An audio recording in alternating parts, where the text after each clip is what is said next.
Camille Leprince, avant de revenir peut-être sur la Syrie, juste quelques mots sur Cristina Falaras. C'est une femme qui a perdu son travail en Espagne. Elle a été licenciée et elle a décidé de raconter dans un blog justement les méfaits de la crise. En fait, moi, ça m'a beaucoup parlé parce que je trouve que c'est important qu'on croise des regards justement entre c'est la Méditerranée comme trait d'union de ces luttes en exactement, fait. entre citoyennes du nord de la Méditerranée et du sud.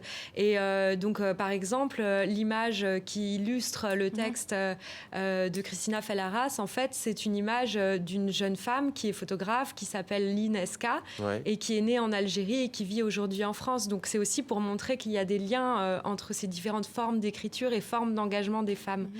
Et moi, ce qui m'a beaucoup touchée dans ce texte, c'est que justement, ça permet de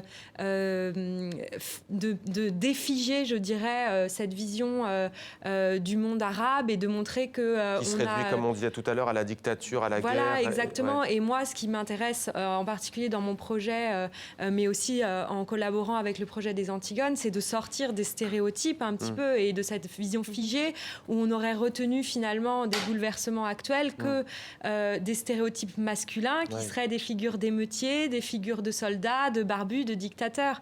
Et je trouve que ces femmes-là, elles ont le mérite justement, en s'intéressant à des parcours singuliers et en retranscrivant ce qu'elles vivent, que ce soit à travers la crise économique, par exemple, en Espagne, ou que ce soit dans la guerre en Syrie, ou que ce soit, par exemple, Shaima Al-Sabar aussi, qui s'est battue pour occuper l'espace public au moment où c'était interdit de manifester pour commémorer la Révolution. Toutes ces femmes, finalement, elles incarnent une même figure de l'Antigone qui est propre aux deux rives de la Méditerranée. Peut-être, Racha,